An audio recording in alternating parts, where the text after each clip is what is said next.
안녕하세요. 결혼한 지 7년 된 5살 난 딸아이를 키우고 있는 30대 워킹맘이에요. 직장 생활하면서 애 키우라 힘들 때는 모른 채 하시더니 이제 와서 합가 타령하시는 시어머니 때문에 아주 환장하겠어요. 그나마 중간에서 남편이 자기 역할이라도 똑바로 해주면 좋을 텐데 남편은 남편대로 자기 어머니 마음 상할까봐 걱정이라며 할 말도 제대로 못하고 그러니 저만 나쁜 사람이 되더라고요. 그래서 남편한테 저 아니면 어머님 둘 중 한 사람을 택하라니까 그래도 끝까지 곧 죽어도 그게 저라는 소리는 안 하대요. 유치하다면서 그러지 말라는 핀잔만 하고요. 솔직히 저도 그런 유치한 질문은 하고 싶지 않았어요. 하지만 오죽하면 그랬을까요? 아무튼 그런 질문조차 대답하지 못하는 남편을 보고 있으니 저런 사람하고 남은 인생을 어떻게 같이 보내나 싶어서 이혼하기로 마음먹었습니다. 제가 20대 후반이었을 당시 명품에 관심을 보이던 주변 또래들과 달리 저는 부동산이나 주식처럼 훗날 재산이 될 만한 것들에 관심이 많았어요. 그리고 그건 아무래도 친정 부모님의 영향을 받아서였을 거예요. 어머니는 부동산 중개인으로 일을 하고 계셨고 아버지는 증권회사에 다니고 계셨으니까요. 그렇다 보니 직간접적으로 보고 듣는 게 많았고 직장 생활을 시작한 이후로는 자연스레 그런 쪽에 투자를 하고 싶단 생각을 갖게 되었지요. 그렇게 꾸준히 관심을 갖고 공부를 하다가 미분양 아파트 하나를 알게 되었습니다. 그리고 어째서인지 몇 날 며칠 눈앞에 아른아른한 것이 아무리 생각해봐도 투자해 볼 만하다 싶대요. 그래서 친정 부모님과 상의 끝에 분양을 받기로 했어요.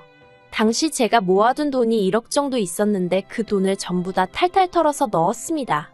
다행히 중도금은 무이자 대출이었기 때문에 입주하게 될 때까지 다시 지독하게 모으고 그리고 친정 부모님이 원래 저 시집 갈 때 1억 정도 해주려고 하셨다는데 그 돈은 제가 원할 때 아무 때나 주시겠다 하셨거든요. 그래서 계산해보니까 입주할 때쯤이면 그럭저럭 돈은 마련할 수 있겠더라고요. 그리고 그런 와중에 남편을 소개받았고 연애를 시작했어요. 직장을 다니던 평범한 회사원인 남편은 저와는 달리 물질적인 부분에 크게 욕심이 없는 사람이었습니다. 성격도 자기 주장을 크게 내세우는 편이 아니어서 사귀는 동안 서로 부딪힐 일이 별로 없었지요. 그렇게 1년을 조금 넘게 사귀었을 무렵 남편이 결혼하자고 하더라고요. 하지만 당시에 제 돈이 전부 다 아파트에 묶여 있었잖아요. 그래서 남편에게 상황을 설명했는데 괜찮다고 하더라고요. 그래서 바로는 결혼하지 못하고 프로포즈를 받고 1년이 더 지나서야 결혼하게 되었습니다. 참고로 왜 1년이냐 하면 그 1년 동안 결혼 자금을 모았거든요. 친정 부모님께는 이미 1억을 받기로 되어 있었기에 더는 부담을 드리고 싶지 않았어요. 아무튼 그렇게 식을 올리고 저희는 남편이 살고 있던 18평짜리 아파트에서 신혼살림을 시작했습니다. 그런데 이 부분에 있어서 제가 솔직히 억울한 게 저는 당연히 남편 소유라고 생각했었거든요. 그런데 나중에 남편이 한다는 말이 자기는 한 번도 자기 거라고 한 적이 없답니다. 제멋대로 오해한 거라고요. 하지만 제가 남편더러 지금 사는 곳이 전세냐고 물었을 때 남편은 아니, 자가야 라고 대답했고 그래서 저는 당연히 남편 명의일 거라고 생각한 거예요. 나중에 어머님도 말씀하시길 남편 줄 거라고 하시긴 했지만요. 하지만 어찌됐건 엄밀히 따지고 보자면 남편은 거의 빈몸으로 장가를 온 거나 마찬가지대요. 꼼꼼하게 따져 묻지 않은 제 탓이지요 뭐. 그때를 생각하면 지금도 스스로한테 답답한 마음이에요. 아무튼 리모델링을 하기에는 집 상태가 나쁘지 않았고 그리고 저 혼자 생각이긴 했지만 여기서 살다가 제 아파트에 입주하면 되겠다 싶더라고요. 그래서 도배만 새로 했어요. 그리고 냉장고부터 시작해서 큰 가전제품들과 가구들은 제가 혼수라고 생각하고 다 바꿨네요. 이건 어차피 이사 갈 때 들고 갔으니까 혼수로 해간 게 크게 억울하고 그러진 않았어요. 그런데 어머님은 이후로 걸핏하면 남편이 집을 해왔는데 제가 예단을 안 해왔다고 그걸 흠을 잡으시대요. 혼수 그건 어차피 제가 필요해서 산 거 아니냐며 마치 제가 빈몸으로 시집을 왔다는 식으로 말이에요. 그런데 저도 당하고만 있는 성격은 아니라서 그런 어머님께 그렇게 따지면 남편이야말로 빈몸으로 장가온 거 아니냐고 따졌어요. 저는 그래도 제 명의의 집이라도 있지. 남편은 자기 앞으로 가진 게 뭐가 있냐고요. 그래서 그때 남편하고 결혼한 지 한 달 조금 넘었을 때였는데 결국 어머님하고 대판 싸웠습니다. 보내 안 보내 소리가 나올 정도로 크게 다퉜네요. 그러다가 아버님이 교통사고로 크게 다치시면서 저와 어머님의 싸움도 유야무야 없던 일처럼 묻어두고 지내게 되었지요. 하지만 없던 일처럼 묻어두고 지냈다는 게 입 밖으로 말을 안 꺼냈다 뿐이지 솔직히 서로 감정이 풀린 건 아니었거든요. 그렇다 보니 어머님은 어머님대로 제가 하는 것마다 못마땅해 하시고 불만을 표현하셨어요. 그리고 저도 그런 어머님을 상대하다 보면 마음이 상했고 기분이 나빠지대요. 그래서 시댁에 일이 있거나 하면 남편만 보내기도 하고 이런저런 핑계를 대면서 저는 빠지고 그랬습니다. 제가 잘했다는 건 아니에요. 하지만 저도 제 나름대로 살 길을 강구했어야 했던 게 어머님하고 한번 감정 소모를 하고 나면 그 스트레스가 얼마나 컸던지 며칠을 끙끙 앓아야 할 지경이었거든요. 아무튼 그렇게 지내다가 저희 부부는 제 아파트로 이사를 하게 되었어요. 그리고 딱히 부족한 것도 없었지만 시댁에서도 금전이든 뭐든 어느 쪽으로든 도움을 주실 생각은 안 하시대요. 솔직히 말해서 기대가 없었기 때문에 서운하고 그런 것도 없었습니다. 어머님이 그 말씀을 하시기 전까지는 말이지요. 저희 이사하기 일주일 전쯤이었어요. 어머님 댁에 갖다 드릴 게 있어서 남편과 들렸는데 어머님이 대뜸 그동안 당신 집에서 월세도 안 내고 공짜로 먹고 자고 하지 않았냐면서 그것만 해도 따지면 한 달에 못해도 200만 원 가치는 될 거라는 거예요. 그러고는 그렇게 따지고 보면 당신이 그만큼 돈으로 지원해준 거나 다름이 없다면서 어디 가서 시댁에서는 뭘 해줬느니 안 해줬느니 그런 소리 하면 안 된다나요? 어디 가서 그런 소리 할 생각도 없었지만 어머님의 계산법은 도대체 어디서 나온 건지 100번 양보해서 어머님이 아무것도 못 해준 게 민망해서 그러셨는지도 모르겠지만 그런데 남편까지도 어머님 말씀이 일리가 있다고 동조를 하는 꼴을 보고 있자니 이해고 뭐고 하기도 싫고 그나마 남아있던 정도 뚝 떨어지대요. 그래서 그때부터는 정말 최소한의 도리만 하고 살았어요. 그리고 저는 얼마 후 아이를 가졌습니다. 입덧이 심하지 않아 임신해 있는 동안에도 8개월 내리 출퇴근을 할 수 있었어요. 입덧이 심해서 회사를 관두는 사람들도 심심치 않게 봤던지라 걱정이 많았는데 다행이다 싶었지요. 그런데 진짜 문제는 육아였어요. 사내 규정대로라면 육아휴직은 1년까지 쓸 수 있었지만 솔직히 저희 사무실 안에서 그걸 1년 다 쓰는 사람은 없었거든요. 그리고 제가 굳이 그 스타트를 끊고 싶지도 않았고요. 그래서 남편에게 육아휴직 신청을 하라니까 남편 회사는 남편 회사대로 구조조정 중이라서 눈치가 보인다고 하는 거예요. 막말로 육아휴직 냈다가 돌아왔는데 자기 자리가 없어지기라도 하면 어떡하냐고요. 그러면서 자기가 어머님한테 한번 부탁을 드려본다더군요. 하지만 결론부터 말하자면 어머님이 단칼에 거절하시더랍니다. 이제 자식들 다 키워놓고 놀러도 다니고 좀 자유롭게 살려고 하는데 그게 무슨 소리냐면서 못해주신다고 했다는 거예요. 그리고는 저희 어머니를 지칭하시며 거긴 나이도 어리지 않냐면서 거기다 맡겨라고 하셨다대요. 그뿐만이 아니었습니다. 그러면 그냥 남편도 알겠다고 대충 얼버무리고 오면 되지. 어머님 앞에서 저희 친정어머니께 전화를 드렸더라고요. 그리고는 어머님이 시키는 대로 손녀 좀 봐주실 수 없겠냐고 부탁을 드린 거지요. 그래서 저희 어머니가 저희 애를 봐주기 시작하셨어요. 매일같이 하원을 도와주시고 저녁도 차려주시고 그러셨지요. 저녁은 안 해주셔도 된다고 극구 말렸는데 회사에서 종일 시달리고 퇴근했을 딸이 부랴부랴 부엌에서 고생할 거 생각하니까 마음이 안 좋다고 하시면서 어떻게든 한 끼는 차려주고 가시더라고요. 그래서 남편과 상의 끝에 한 달에 100만 원씩 드리기 시작했습니다.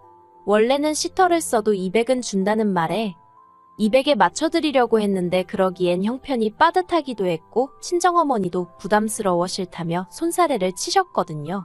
그래서 100만 원씩 드리고 남은 100만 원은 제가 모으기 시작했어요. 혹시 큰돈 들어갈 일이 생기거나 근사한 선물을 해드리고 싶을 때 쓰겠다는 생각이었지요. 그리고 한편 친정어머니가 저희 애를 봐준다는 소식은 당연히 어머님 귀에도 들어간 모양이 돼요. 어머님이 웬일로 저한테 전화를 하셔가지고는 너네 엄마가 고생이 많네요 전에 하시더니 대뜸 그래서 애 봐주고 돈도 받아가냐 그러시는 겁니다. 생각지도 못한 질문이었지만 네 그렇다고 했어요. 그랬더니 어머님이 할머니가 손녀를 봐주는데 무슨 돈을 받냐면서 할머니 입장에선 손녀랑 하루 종일 있으면 안 심심하고 좋지. 손녀가 효도하는데 돈까지 받아가냐는 식으로 말씀을 하시는 거예요. 하지만 어머님의 막말은 그게 다가 아니었습니다. 지금이야 집값이 많이 떨어졌다고 뉴스에 나오고 있지만 제 아파트는 그래도 제가 처음에 분양받았을 때랑 비교하면 3배 가까이 올랐거든요. 그리고 그렇게 작년 재작년에 비해서 크게 떨어지지도 않았고요. 그리고 이 사실을 알게 되신 어머님은 작년부터 그렇게 집값이 올랐다면서 어쩌고 하시더니 급기야 이참에 당신들 아파트도 팔고 저희 아파트도 팔아서 그 돈 다 합쳐서 어디 단독주택 하나 지어서 같이 살면 좋겠다. 무슨 말도 안 되는 소리를 하시는 거예요. 사실 아버님 건강이 많이 안 좋아지시면서 어머님이 전보다 밖에 자주 못 나가시고 아버님 옆에 붙어 있어야 하는 상황이 잦아졌거든요. 그러니 그런 생각을 하게 되신 것도 같아요. 하지만 아무튼 어머님 아버님 사정이 어떻건 간에 저는 그렇게 같이 살 이유가 없었지요. 물론 어머님 아버님 면전에다 대고 싫다 못 산다 할 수는 없어서 어머님이 그런 이야기를 꺼내실 때마다 그저 앞에서 적당히 웃어 넘겼지만요. 대신 남편더러 나 없는 자리에서 확실히 이야기해 놓으라고 했어요. 그런데 남편도 알았다고는 하면서 정작 그런 대화가 나올 때마다 얼렁뚱땅 넘어가려고만 했지 어머님한테 그런 말씀 마시란 소리는 죽어도 안 하더라고요. 그러다 지난 주말이었어요. 남편이 모처럼 시부모님 모시고 식사라도 하자며 자리를 만들었대요. 내키지는 않았지만 어버이날이 코앞이기도 했으니 겸사겸사 본다 생각하면 되겠네 하고 나갔습니다. 그리고는 이런저런 이야기를 주고받는데 어머님이 갑자기 생각났다는 듯이 얼마 전에 부동산에 다녀오셨다는 이야기를 꺼내셨어요. 친하게 지내는 부동산 여자가 있는데 그 여자가 집 짓고 살기 좋은 동네라며 땅을 몇 곳 소개해주더라는 겁니다. 그리고는 저더러 그나저나 너는 집을 언제 팔 거냐면서 하루라도 빨리 팔아야지 그러다 아파트 값이 떨어지기라도 하면 어떡하냐대요. 저는 아파트를 팔 생각이 조금도 없었는데 어머님 혼자 뭐가 그렇게 마음이 급하신지 그리고는 어머님이 덧붙이시기를 당신 사시는 아파트는 팔려고 내놓으셨답니다. 어머님 아파트 판돈으로 땅부터 살 거고 저희 아파트가 팔리면 그 돈으로는 이제 공사하고 그러면 될 것 같다나요. 정말이지 저희와는 한마디 상의도 없이 혼자 엄청난 계획을 세우고 계시대요. 결국 듣다 못한 제가 그렇게 갑자기 집을 내놓으시면 어떡하냐 그러다 집이 팔리기라도 하면 어디서 지내려고 그러시냐 물었습니다. 그랬더니 당연하다는 듯이 너희 집 팔릴 때까진 일단 너희 집에 있다가 같이 이사하면 되지 그러시는 거예요. 황당해서 저희 집이요 하고 되물으니 너네 방 하나 남지 않냐면서 일단 불편해도 거기서 지내시면 된다며 걱정 말라나요. 게다가 그뿐만이 아니었어요. 어머님이 요즘에도 니네 엄마한테 애 봐주는 걸로 돈 주냐 그러시길래 또 무슨 소리를 하려고 그러시나 싶어서 지난번과는 달리 안 드린다고 했거든요. 그랬더니 이번에는 전과는 완전히 다르게 왜 돈을 안 주느냐면서 당신은 받을 거랍니다. 애 봐주는 공은 없다면서 같이 살게 되면 싫으나 좋으나 당신이 살림도 해야 할 수도 있고 애도 봐줘야 하니 한 달에 200은 줘야 한다고 하시는 거예요. 들을수록 가관도 이런 가관이 없네 싶어서 남편을 쳐다봤어요. 그리고는 어머님한테 빨리 무슨 말이든 한마디라도 하라고 눈치를 줬는데 남편이 슬쩍 제 눈을 피하더니 아무 말도 안 하대요. 그러니까 진짜 부하가 치밀어서 더는 가만히 있으면 안 되겠다 싶더라고요. 제가 어머님 떨어 남편이 말을 안 했냐며 말문을 열었습니다. 남편한테 어머님하고 같이 못 산다고 말씀드리라고 했는데 못 들으셨냐고요. 그리고는 아무리 생각해봐도 어머님하고 제가 같이 사는 건 어려울 것 같다. 결혼 초부터 어머님하고 저하고 많이 부딪히지 않았냐. 그때 제가 너무 힘들기도 했고 그래서 같이 사는 건 싫다고 딱 잘라 말씀드렸어요. 그랬더니 처음엔 어머님도 당황하셨는지 언제까지 결혼 초에 좀 서운했던 걸로 꽁에 있을 거냐면서 벌써 시간이 이렇게나 지났다며 이제 잊어버리랍니다. 그러면서 이제 잘 지내보자 하시는 거예요. 그래서 제가 합가를 안 하고도 잘 지낼 수 있지 않냐고 오히려 합가를 하면 잘 지내지 못할 것 같다 했습니다. 그리고는 저는 지금처럼 친정어머니가 와서 애 봐주시고 제 살림도 도와주시고 하면 마음도 편하고 좋은데 왜 그 좋은 조건을 다 포기하고 어머님이랑 살아야 하냐고 물었어요. 제가 왜 제 집에서 어머님 눈치 봐가며 비위 맞춰가며 살아야 하느냐고 그렇게 살기 싫다고요. 그랬더니 어머님이 저더러 싸가지가 있네 없네 하시면서 소리를 지르시는 거예요. 어느 정도 화를 내실 거란 건 예상하고 있었기에 크게 놀라진 않았어요. 그리고 한 번쯤은 거쳐야 할 관문이라고 생각했지요. 그런데 그때 이때까지 입 딱 다물고 있던 남편이 가만히 있으면 자기가 알아서 다 이야기를 할 건데 왜 이를 키우냐면서 어머님 앞에서 저를 무슨 학생나무라듯 나무라는 거예요. 진짜 황당해서 제가 남편더러 말을 그따위로 할 거면 그냥 당신도 내 집에서 나가라고 했어요.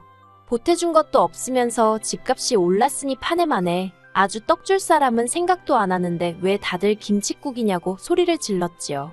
그리고 제가 그렇게 악다구니를 쓰니 그제서야 남편이 약간 꼬리를 내리면서 미안하답니다. 그냥 자기도 상황이 답답해서 순간 욱했다나요. 제가 남편더러 나랑 살 거면 어머님한테 확실히 같이 못 산다고 못을 박으라고, 그리고 이제 내가 어머님하고 마주치는 일은 없게 해달라고 했어요. 한마디로 어머님하고 나 둘 중에 하나만 고르라는 얘기야 하니까 남편이 곤혹스러운 표정으로 시간을 좀 달랍니다. 무슨 말을 그렇게까지 하냐면서요. 그런데 남편의 그런 태도에 저는 더 실망을 했어요. 어떻게 남편이 돼서는 아내한테 끝까지 믿음을 못 주나 싶은 게 한심하기도 하고, 그동안 남편이랑 산 세월이 다 허송세월 같고 그렇더라고요. 그래서 결국 남편한테 더 주고 말고 할 시간 없다고 깔끔하게 이혼하자 했습니다.